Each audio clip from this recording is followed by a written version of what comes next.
Mm. Wow. Wow.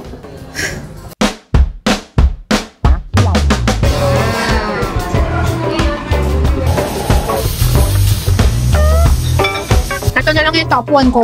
Ito na lang.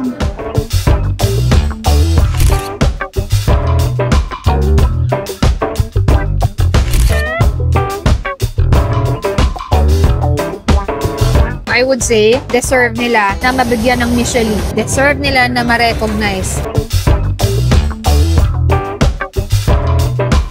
Super excited na akong matry ang mga ito, kaya naman ano pang inaantay natin guys? Huwag na natin patagalin, i-try na natin!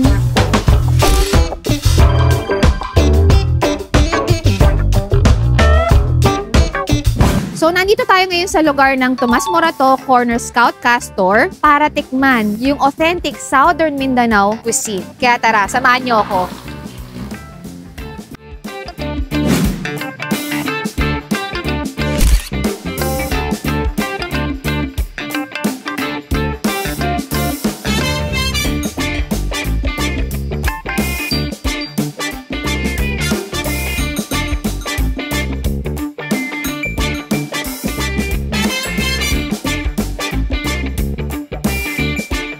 Those with a Bib Gourmand recognition are Palm Grill Diliman,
Hi, Chef! Hi, ma'am. Tanong ko lang, tama po ba na lahat ng ingredients nyo galing na talaga sa Mindanao? Yes po, ma'am. Especially yung mga pamapa po namin, like black pamapa, green pamapa, and yung mga special sauces namin guys sa mga lokon ala Zamboanga and Amor del Mar.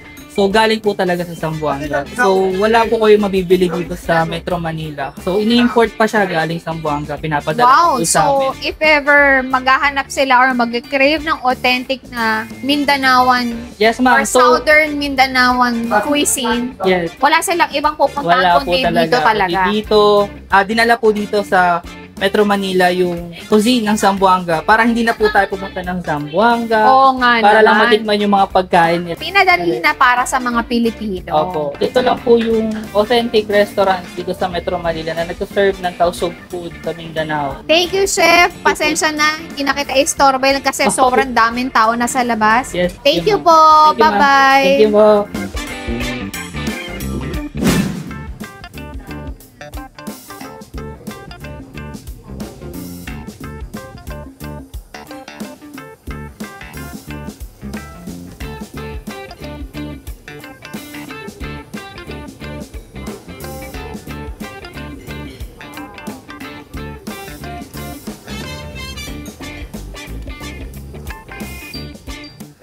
lang bakit siya kailangan i-torch. Ma'am, para lang po lumabas yung real flavor ng bone marrow, which is the Maillard reaction, yung tosta.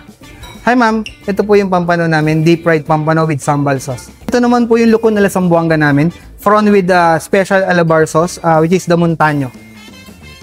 So, nandito tayo ngayon sa Palm Grill, sa isa sa mga napiling awardan ng Michelin. Kaka-proud lang din, syempre, dahil hindi masyadong marami yung mga Mindanao food na meron dito sa Manila. Or ako hindi siya ganon kakalat. Nakakatuwa lang, nakaka-proud na napili ito. Ang Palm Grill, isa silang authentic Southern Mindanaoan. Ang tawag nila dito, flavors of Sambasulta. So, ayan flavors of Sambasulta. Sambasulta kasi Sambuanga, Basilan, Sulu at Tawi-Tawi. So, ayan, pinaghalo-halo. At authentic to, guys, So, magsimula muna tayo dito sa kung tawagin nila Kiula Idum or Black Beef Soup or mas kilala rin na black version daw ng bulalo ng mga tausog. So, kunin muna natin tong pinaka, bone marrow. Hiwalay muna natin, So, ito yan.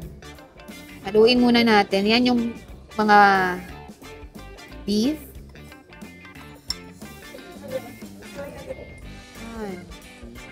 Kuha na tayo ng laman. Soup. So, kaya daw siya black dahil sa kinustang nyug, kung tawagin nila, pamapa. So, yung pamapa nila, may tatlong klase. So, black pamapa, may green pamapa, and yellow pamapa. Kasi ang pamapa sa kanila, yun yung tawag sa toasted nyug. Maramihan kasi ng mga dish nila dito, lahat may pamapa. Pag sinabi mong pamapa daw, nandun lahat yung 7 spices. So, nandun na yung burnt coconut, nandun na yung turmeric, nandun na yung tanglad, onion pepper, pang-4, pang-5, garlic, pang-6, ginger, then last but not the least, galanggal, kung tawagin nila, ibang uri ng ginger pa. So, lahat yan naka-blender, magkakasama. So, try muna natin yung pinaka-soup.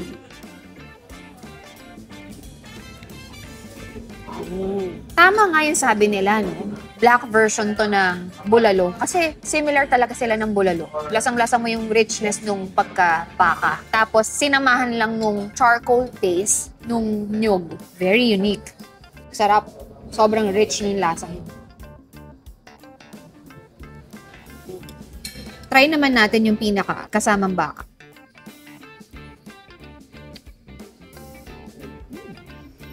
Malambot. May nalalasahan din akong strong na lasa ng ginger. Hindi ko alam kung tama ako, pero may nalalasahan ako. Hindi ko alam kung ginger yun or tanglad. Definitely tanglad. Hindi pala ginger. Sorry, tanglad pala. Since ito yung good combination nila, by the way guys, pwede kayong umorder sa kanila ng Kiula Itum nang walang kasamang bone marrow. So ito, additional lang. So kuha na tayo ng portion ng bone marrow. Maliit lang. So, syempre, hindi ko lang siya basta itatry sa Kiula Itum. Sama na natin dito sa turmeric rice nila. May kasamang toasted na nyog din. Yan. Sauce na rin, ano? Konting sauce lang para hindi mahaluan lahat. Let's go. Oh, umuusok pa. Try na natin.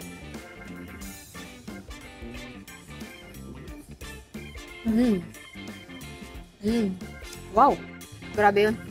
Sumabog sa bibig ko yung mga katas ng mantika. Yung pagiging, yung juice nito, yung pinaka, ayan oh. Kita nyo naman oh. Ayan, sumabog sa bibig ko. Kasi dito pa lang guys sa pinakasabaw, medyo oily na rin siya Bulalong-bulalo nga. Bulalo na with the twist. Binigyan kasi ng ibang atake. Inihaw na bulalo, ganon. Kasi may charcoal taste diba? May pagka-toasted So parang ganon. So for me, kung ako tatawagin ko to, inihaw na bulalo. O, diba? Unique. So try na tayo na iba. First pa lang, putok-batok agad. So move on na tayo ngayon dito sa chicken pianggang nila. So ito daw slowly cooked sa may coconut milk. So try na natin. Yun. Kuha na lang tayo ng malaki. Tas kagat tayo. Kung kaya.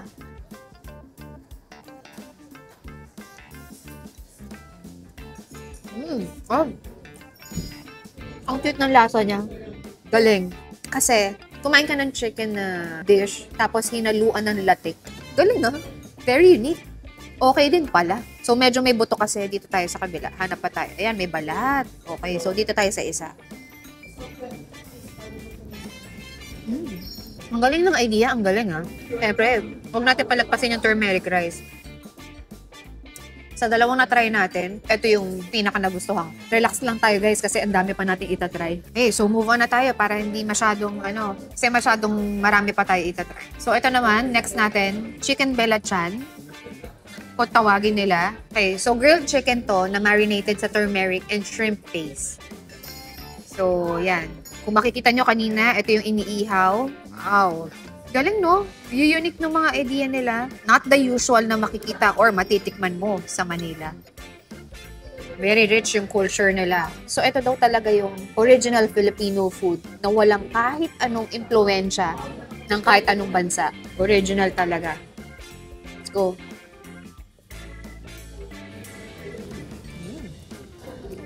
Iba na naman ang atake nito, guys. Nagugulat ako sa mga lasa, pero ang gagaling. At dito pa ako nabilib. Sabi nung chef, lahat ng ingredients nila dito, galing pa talaga sa Mindanao. Authentic talaga. The traditional way of cooking. Not the usual or nakasanayan nating bagoong. Hindi ko alam paano i-explain. Kasi mix of turmeric na siya tsaka shrimp paste. Pero mas nangingibabaw sa akin yung turmeric. So may sweet taste siya. A little bit of saltiness. Charcoal taste din dahil kasi ginrill nga yung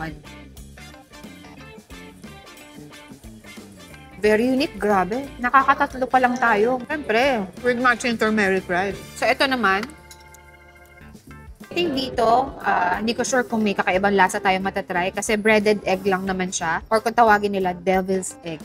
Yan, oh. Breaded egg lang talaga siya. Let's see kung may kakaiba sa pinakalasa.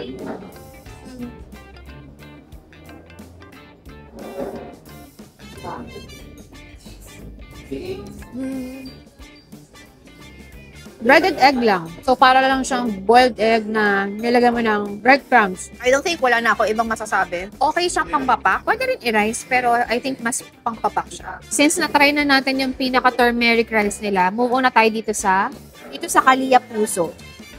Slowly cook in coconut milk din siya. So, try na natin. Alisin natin yung pinaka-seal So, puso ng saging to. Tinagandahan nito dito sa dulang nila, guys. Kung tawagin, parang platter, ganyan. Good for 2 na to, na in-order natin. Meron din silang good for 5. So, good for sharing na siya. Talaga. Kasi ang dami. So, nandito na lahat ng mga bestseller nila or lahat ng mga special na dapat mo matry.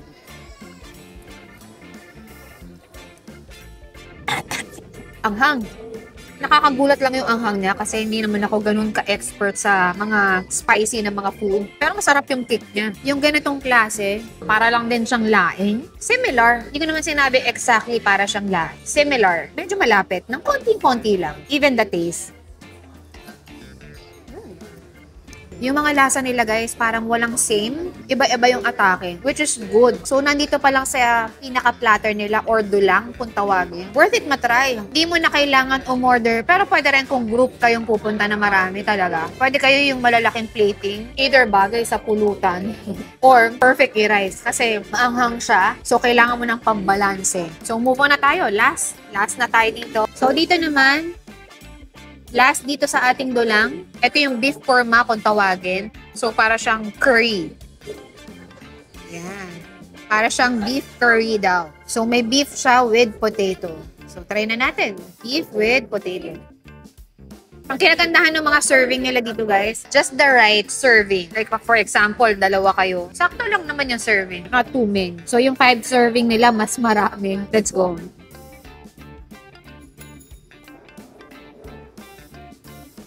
Different approach of curry kasi manamis-namis pero creamy and buttery. Sa lahat ng na-try ko dito sa dulang, can't go wrong. Lahat must try. I would say, deserve nila na mabigyan ng Michelin. Deserve nila na ma-recognize. So ito, yung sauce, dahil masarap siya, depende kung mahilig kayo sa sweet taste ng curry, pero wala siyang anghanga. Kasi normally, di ba, pag mga curry, may slight spiciness. Bagay ito sa rice.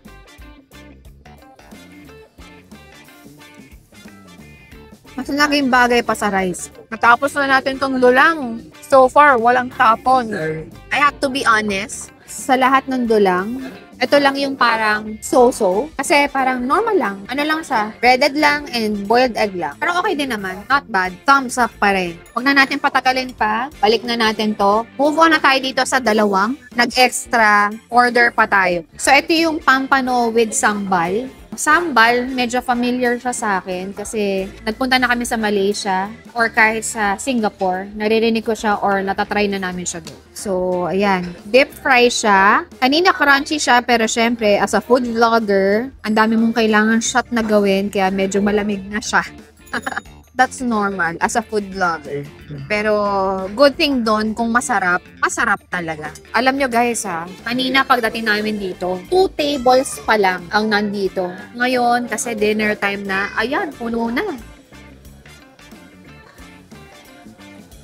Alam nyo kung bakit nakaka-proud? Kasi before ang Palm Grill, before sila ma-recognize ng Michelin, sakto lang yung mga sales nila. Pero, nung na-recognize sila, times 10 yung naging sales nila. Nakakataba ng puso, nakaka-proud as a Filipino na may authentic na sinaserve at hindi pangkaraniwan na sinaserve dito sa Manila. Try na natin! May konting anghang din siya, pero tolerable. Hindi ka naman magugulat. Medyo mild. Yan. Oh. Oh. Ang nagustuhan ko dito, guys, mostly, may hint ng toasted coconut. Pero, tinry mo sila. Lahat sila iba-iba atake. Walang paulit-ulit. Galing. By the way, this is not sponsored. Talaga nagpunta kami dito, walk-in, nagbayad kami. Kahit anong gusto kong sabihin, pwede kong sabihin.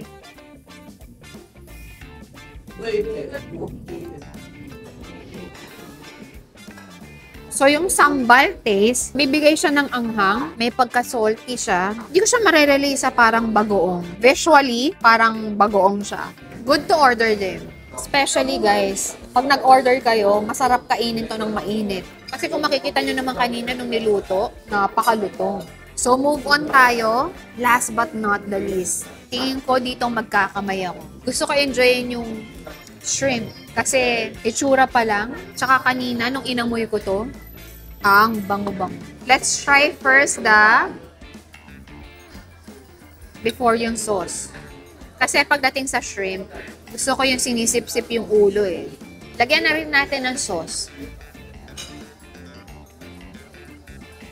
Oh, ano? Para mas juicy.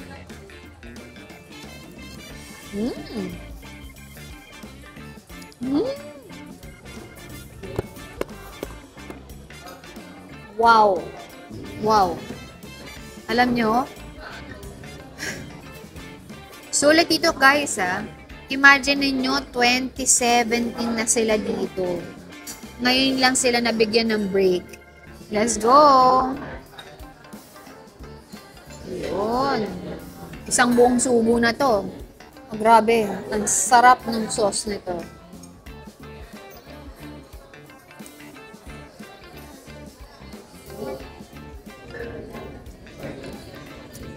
Hindi siya maanghang. Pwede sa bata. Buttery, creamy, even the shrimp, ang lalaki. Lagay naman tayo sa rice. Shrimpe, turmeric. Dahil masarap yung pinaka-sauce nila, tatamihan natin.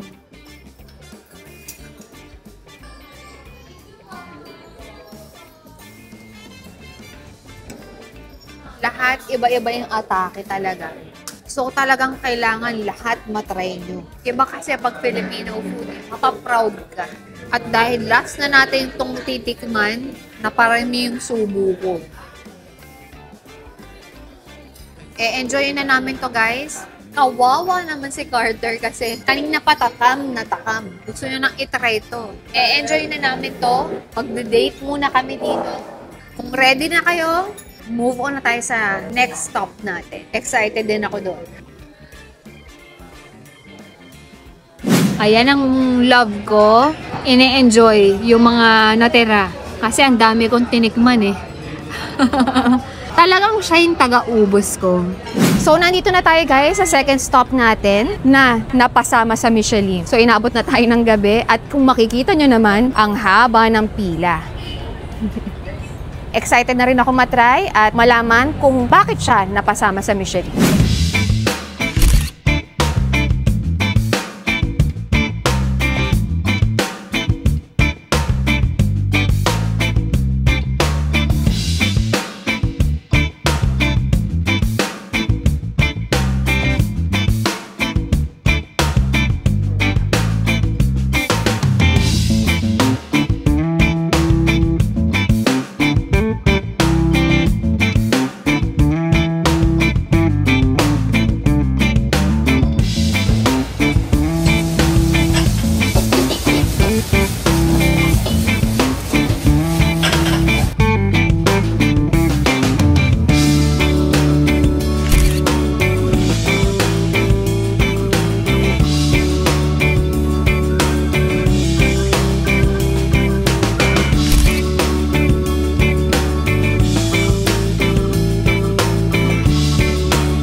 So, nandito tayo ngayon sa Som Thai. Kaya daw siya Som Thai kasi something different, something new, Som Thai. Hindi siya authentic, hindi siya traditional way.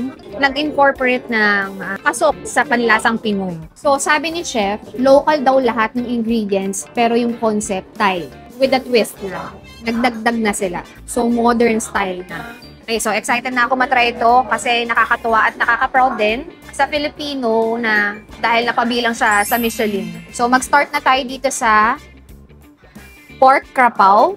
Yan yung pork krapao. Kung sa Thailand, pad krapao siya. Pero since hindi naman siya authentic, ginawa nilang pork krapao. Then ito yung crab omelette. And of course, hindi pwedeng mawala, pad thai. Then, ito naman, Thai glazed crispy pork. Ito naman, dry tom yum noodles. First time ko lang nakakatry ng dry noodles. And last but not the least, isa rin sa bestseller nila, itong sun and raw egg.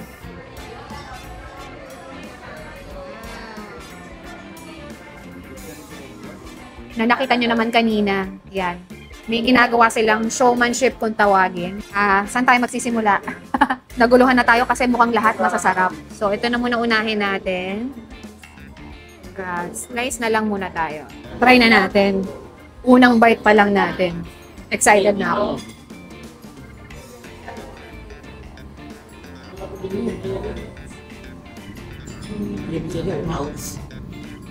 Sundan pa natin ng additional gulay.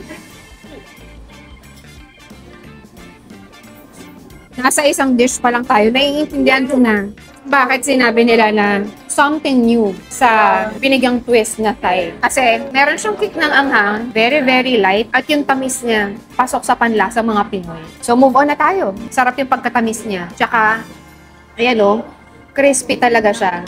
Nagustuhan ko dito yung taba eh. Yan o. Andyan pa yung malutong niyang balat. Umisang subo pa tayo. Crunchy pa yung balat. Tsaka yung pagkatamis niya. Naglalaban doon yung tamis. Konting asim na yung anghang. Konting alat. Medyo parang siyang adobo na pinatamis. Kasi lasa mo yung soy eh. So, move on na tayo. So, dito na tayo sa pad krapao. Of course, kunin natin yung pinakayo. Yan. Kalat natin dito.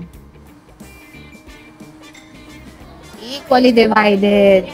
Unahin natin. Sama natin dito sa may pinaka, yan, may mga minced pork kasi dyan. Sama natin. Try na natin.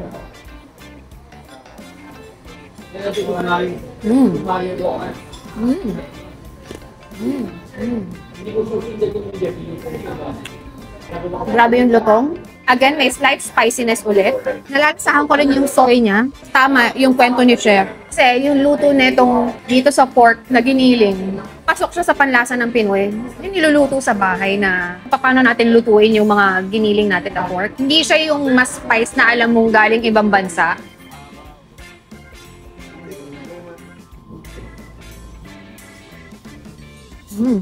Ang nakakatuwa dito guys, etong Somtai, lahat na to dati pa, bago pa sila mabigyan ng award ng Michelin. Talagang hanggang labas yung pila nila. Way before pa, mapansin sila. No wonder din kasi yung pagkatay nila, pasok sa panlasang Pinoy. Hindi naman nila pinupush yung pagka-authentic eh. Yung traditional, no. Doon sila sa side na may twist na. Kasi syempre, locally sourced lahat ng mga gamit nilang ingredients. Hindi galing ibang bansa. So, move on na tayo sa crab omelette. Pero bago yun guys, alam nyo ba yung owner or si Chef George Mendez, kilala sa paglalagay ng unconventional spin sa mga ordinary or simple dish or classic dish. Kaya ayan, lahat may mga spin or patwist sa mga dish niya dito. At hindi lang yon guys na-awardan din si Chef George ng Chef of the Year. So try na natin to, huwag na natin patagalin pa. Crab omelette, sama natin yan.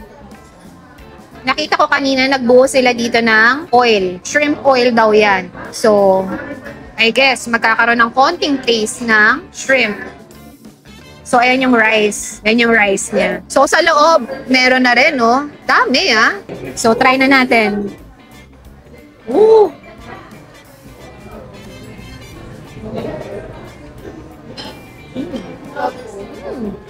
Kakaiba to, wow. Masarap. Yun lang masasabi ko, masarap Simple yung lasa niya. Pero nandun yung lasa ng crab. Tapos, nagbibigay creaminess siya dahil dun sa egg. Added texture pa dahil dito sa crispy garlic. Sobrang unique nga. Ang unique ng mga lasa niya. Wala akong nalasahang shrimp oil. Siguro dahil oil lang din naman siya. Strong. Dahil kasi talagang may mga crab meat So, yun yung strong. Yan, Very simple yung lasa niya, pero ang rich nung seafood taste or yung pinaka-crab.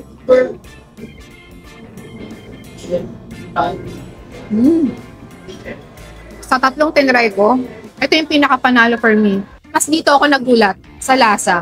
So, lagyan naman natin ng sauce. So, itong pinaka-sauce niya, nakasama, cilantro daw to, na may kasamang garlic. So, try natin kung bagay. Yan. Let's go.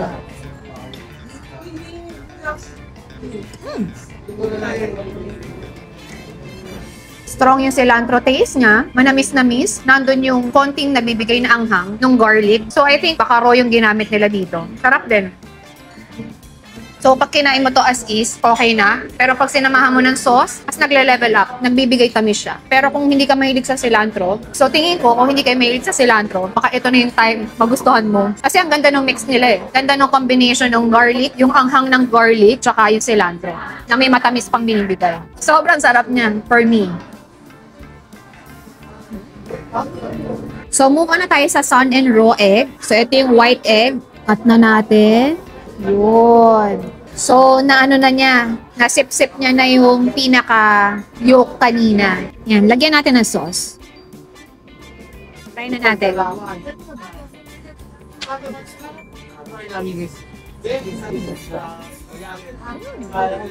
Ang sarap nung pagka-tamis at yung sour na nabibigay nitong sauce. Tapos yung texture na nabibigay ng egg white. Kasamahan mo pa ng freshness na nabibigay ng cucumber at nung kamatis. Perfect combination lahat. Naglalaban to guys. Yung sarap nito, dapat kanina top 1 ko to Naglalaban sila.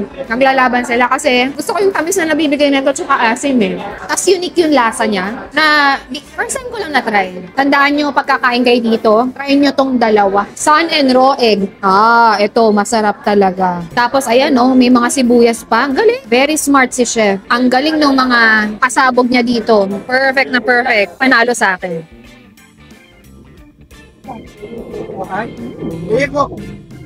Grabe. Sarap. Ito na lang yung top 1 ko. Ito na lang. Top 2. Pero naglalaban sila. Depende kung anong gusto mo. So, move on na tayo ngayon. Ito na yung huli natin, yung mga noodles nila. So, pad thai, mamaya na yan, huli yan. Ito naman yung tom yum na dry noodles. Okay, so, seafood tong in-order natin. May shrimp siya. Of course, ayan, merong mga squid. And, ayan, may kasamang mussels. So, haluin na natin. Move muna natin to. Kasi kakain naman tayo niyan sa pinaka pad thai. So, ito yung, ayan. Uy, dami rin sahog, guys, ha. Meron pa dito sa ilalim. Yan, may kamatis. So, dahil pinakahuli natin siya tinry, medyo nag-dry na. Kung titignan niyo siya, sa itsura lang, medyo mapula. So, baka medyo maanghang, pero sa tingin lang naman. Hindi pa natin sure. Try na natin. Sa amoy, alam mong seafood. Let's go. May nakalimutan tayo. Oo, masarap yung ano niya. Nalalasahan ko na yung anghang. Pero, lagyan natin ng lime.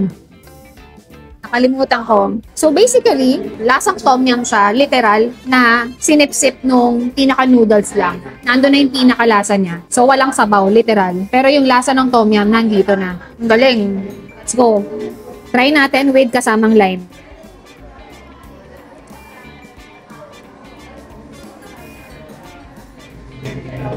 Oh wow. Sakto-sakto lang yung nabibigay niyang anghang.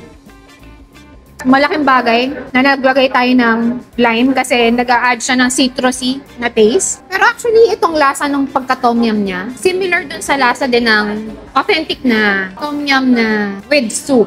So, similar siya. So, hindi ko alam kung paano nila niluto to. May mga iba-ibang herbs na sinasama or yun na yun. Basta, kuwang-kuha niya yung lasa ng tom yum with soup na ginawang dry noodles. Siguro, sa lahat na na-try natin, kung top 1 si Sun and Raw, top 2 si crab omelette. Hindi ko pa kasi natatry si pad thai eh. Susunod siya kay crab omelette. Top 3. So last but not the least, dito na tayo sa pad thai. Nain na muna natin tong shrimp para tuloy-tuloy na yung paghalo natin sa kanya mamaya. Sayang yung ulo eh. Sip-sipin natin. Okay, balatan na natin para wala na tayong iniintinding may balat pa mamaya. Diretso na yung kain natin. So, mix na natin lahat pero since hindi ako ganun ka-expert pagdating sa maanghang, babawasan natin yung chili flakes. Kasi naging fault ko yan before eh. Hinalo ko lahat, hindi ko makain yung pad thai. After nung nilagay natin na chili flakes, yung bean sprouts naman, and itong, then ito naman crushed peanuts. So, lagay na rin natin yung pinaka-lime. Yan. Maliit lang yung binibigay nilang lime para lang din hindi ma-overpower nung lime yung pinakalasa ng pad thai. Haluin na natin. Pero watak-watakin muna natin siya. Siguro, yan na. Pwede na siguro yun. Huwag na sobrang halo. Okay, let's go. Try na natin. Kuha muna tayo ng pinaka-noodles. Ayan, nakikita ko meron pang tofu na kasama. Oh. Let's go. Andun yung nuts. Sakto-sakto yung timpla natin. Hint lang ng anghang. Yung kaya mo pang enjoyin. Kagat lang tayo ng shrimp. So far, kahit hindi naman sila authentic Thai, yung pad thai nila, lasang pad thai naman. Nakapunta rin naman na ako sa Bangkok. Nakatry na ako ng pad thai nila doon. Similar. Hindi ko ba sasabing super close, pero lasang pad thai. So overall, na-enjoy ko yung dining experience ko dito. Pagdating sa food, nakakatuwa kasi very creative yung chef. Pagdating naman sa staff, sa ambience, matutuwa ka rin. Kahit maliit lang yung space nila. I think kaya napili sila or nasama sila sa Michelin, it's not just about the food, yung overall magiging dining experience mo. Halo-halo na lahat. Kasi kung panalo na yung food mo, pati pa yung magiging experience mo dito, kung kakain ako dito, actually, yun ngayon, masasabi ko, lalabas akong masaya. Ito yung top 1 ko, Sun and Raw egg. Top 2, crab omelette. Top 3, etong dry na tom yum. Top 4 ko, etong pad thai. Tapos, top 5, etong pork rapaw. Tsaka etong last, pinakahuli itong Thai glazed crispy pork. So, itong mga huli ko, etong pork rapaw tsaka yung Thai glazed, hindi dahil hindi sila masarap sila. Actually, lahat ng in-order natin, panalo. Kaya lang, syempre, sila yung parang medyo simple or ordinary yung pinakalasa. Ito yung mga nagulat ako sa lasa niya.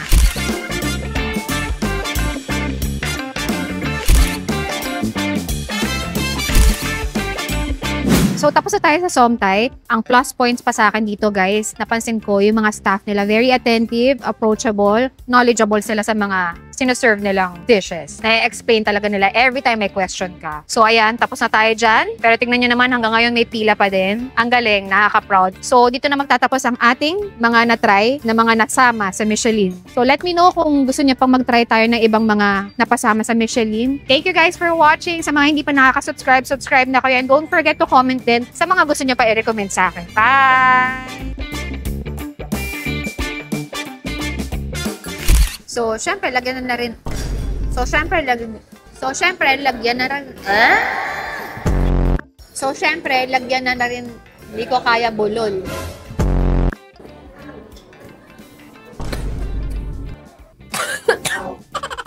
May nakaalala.